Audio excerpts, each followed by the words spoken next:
Beautiful day here in Cali. Here at Cali Airport. It's a very nice looking airport, very green. And check out the clouds over there, wow. Wouldn't like to be under those later. I think they're going to get a big old thunderstorm coming through soon. Well, first things first, I've got to try and find the LATAM Airlines desk. See if I can get myself a ticket to Barranquilla. Well, the queue for LATAM Airlines, the flight I needed to get to Barranquilla, was massive. So screw that, I've gone straight onto the internet and managed to get a ticket. So it looks like we are getting to Barranquilla today. And I've got about half an hour to get ourselves through security and get off. This airport is so noisy. It's like the rest of Colombia actually. It's the noisiest country I've ever been to. Always something happening and it's always noisy.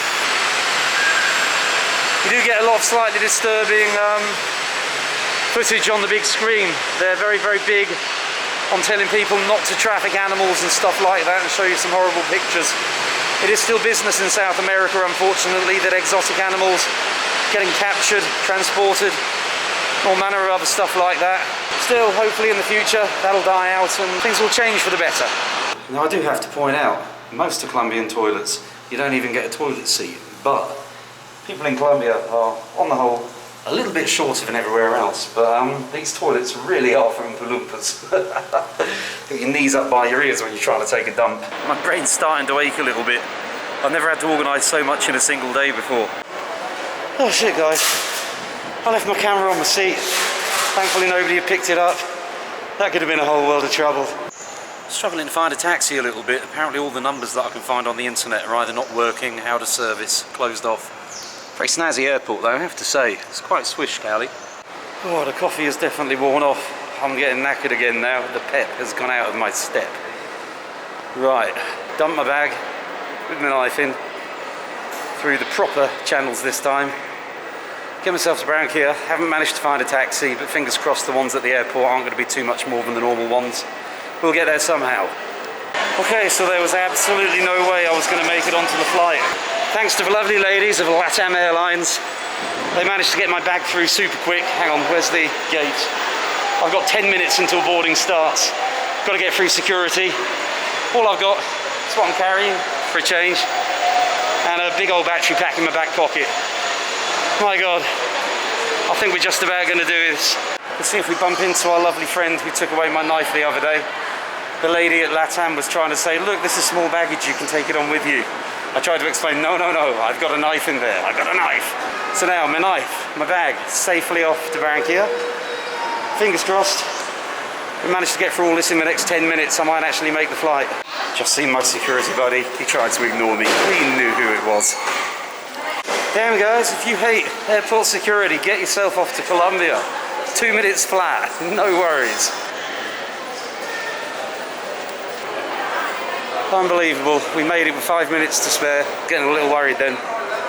By some small miracle, it looks like we're going to make it. We're on the flight to Barranquilla. We're going to get there in an hour and a half. Then we've got to get straight to Cienaga, see if we can make the Devil's House.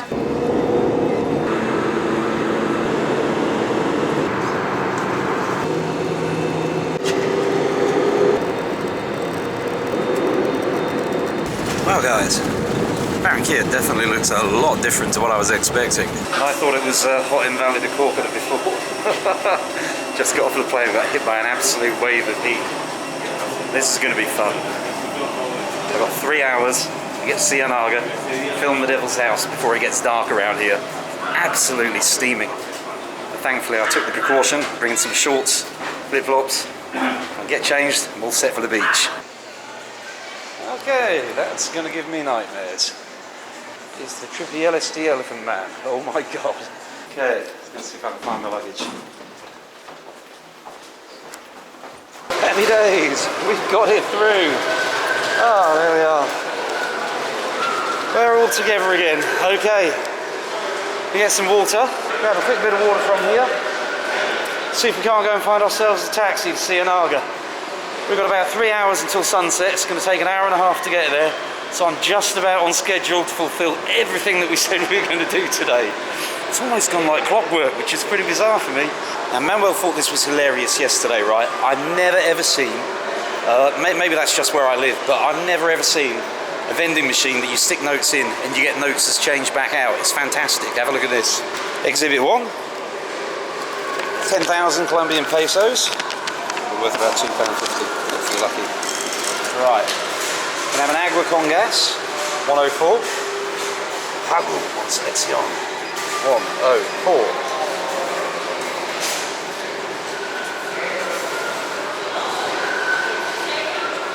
Look at that for civilised.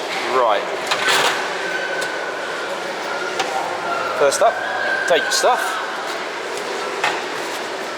Second, come on. Splash me some cash. Nice. I love it, man. That it? Oh right, we've got money as well. There you have it. A Colombian vending machine that dishes out notes. Wow.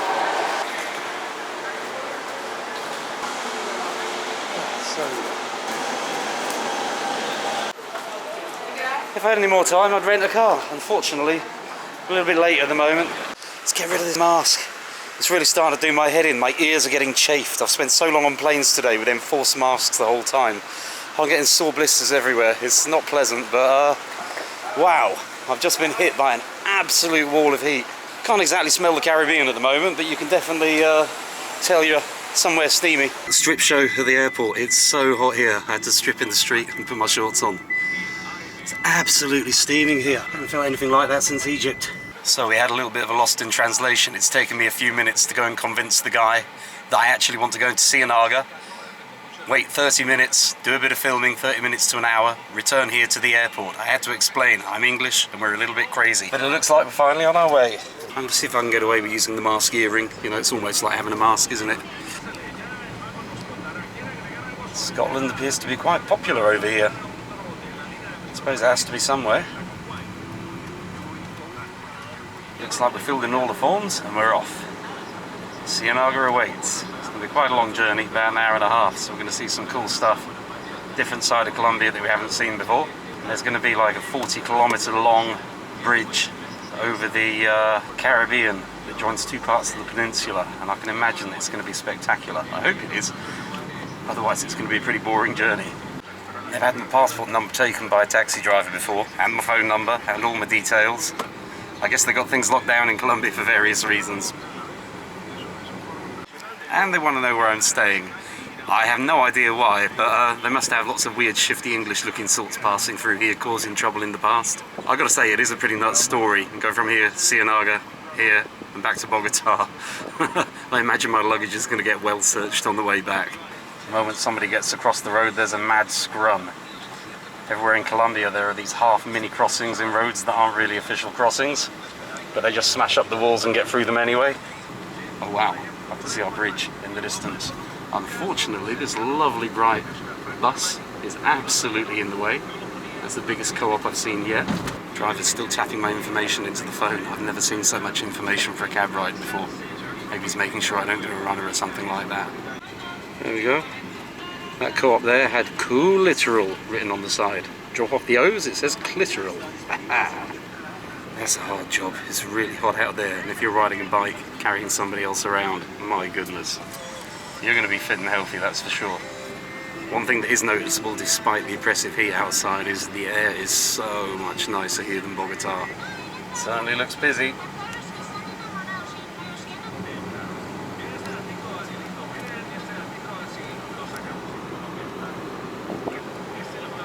Wow, this does look incredible. There we can see, it's so different when you see a flat city rather than a city filled up with skyscrapers. Bizarrely, it reminds me a bit of Grimsby, where I'm from. Not too many people have compared Grimsby to somewhere on the Caribbean, but it's got that feel about it. Without the fish and the bad weather, of course.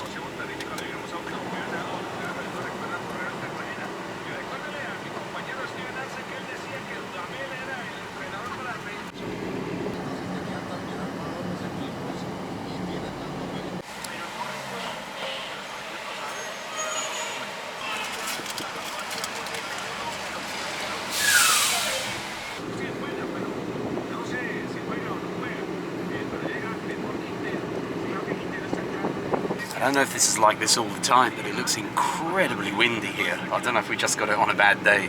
It's absolutely blasting out there. Look at the state of those palm trees. Legend started in 1908. In the middle of the year, a guy turned up in town. Nobody knew him.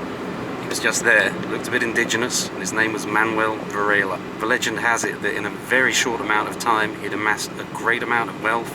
He had a load of houses. He'd ingratiated himself with the rich and famous of the area.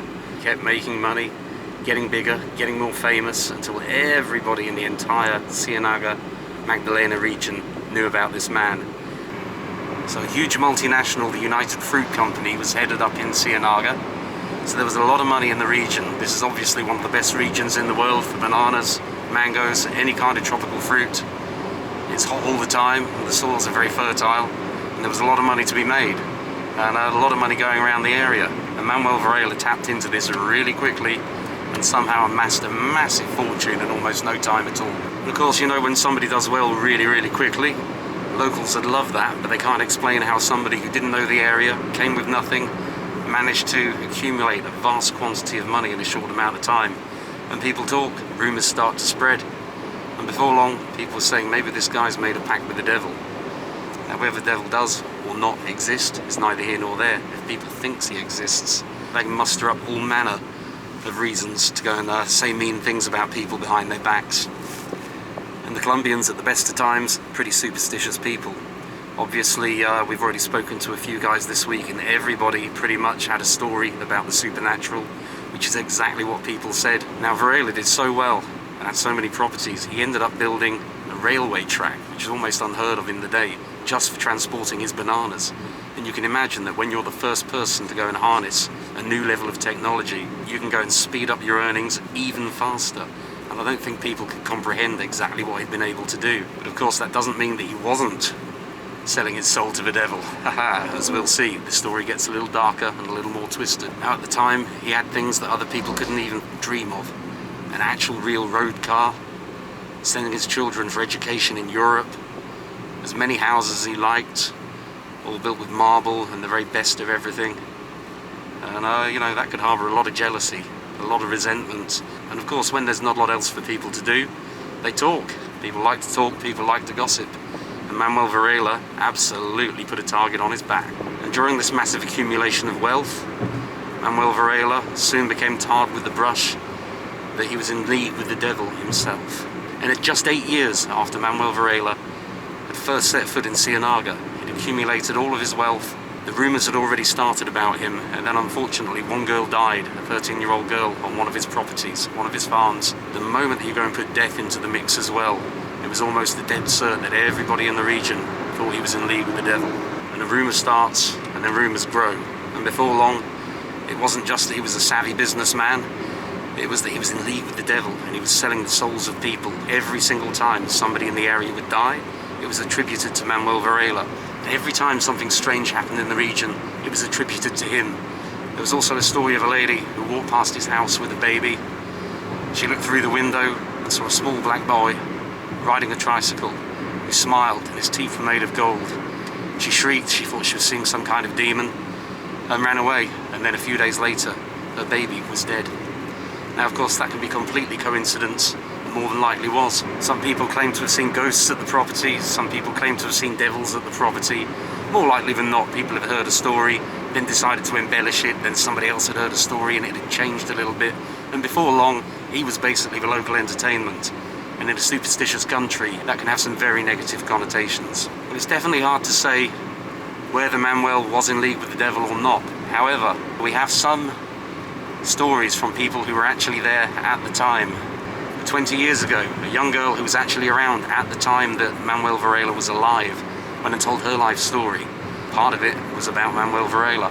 Emma Gonzalez de la Hoz, as a young girl at the time when the rumours about Manuel Varela were absolutely at their peak. She used to play in the street with her toys and could always see him sat in his house, enjoying the lovely weather, enjoying the scenery, enjoying the fruits of his labours, or possibly his deal with the devil. His house was in the Centenario neighbourhood, and everybody in that neighbourhood in Cienaga was absolutely convinced, genuinely convinced, that he'd made a pact with the devil. Apparently every time somebody went and passed Manuel Varela's house, they'd have to cross themselves, full Catholic style, to make sure they didn't get infected with his evil. Hey, hey, we see the Caribbean! Wow! It's my first time at the Caribbean, guys. This is it, look at that. Wow, you get some surfing done there. Super. Wow, that's beautiful. Well, I tell you what, I was considering going paddling in the Caribbean, but judging by the amount of wind that's about today, that's absolutely unsafe. Fair enough, it's blowing on land, but it's literally blowing a gale, and that was some serious waves out there. Yeah, look at the waves there. Wow. Some guys are fishing. Wow, I wonder what they can catch on a day like this.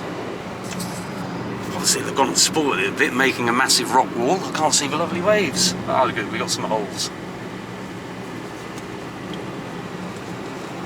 And then we get a little swampy on the other side. Ah, there we go. Wow, those people are lucky they're not blowing away. Definitely not a good day to be swimming. Oh no, does that mean I'm not going to get the chance to go on the beach? Well, I guess you've got to take your timing as it comes. And I've got a really small window of opportunity to get here and get back in the one day. It does look beautiful. And bizarrely, reminds me a bit of Grimsby. I wasn't joking about that. Lived in Cleethorpes once. It does look a little bit like this. Even the kind of trees. Definitely this amount of wind, a lot more rain obviously.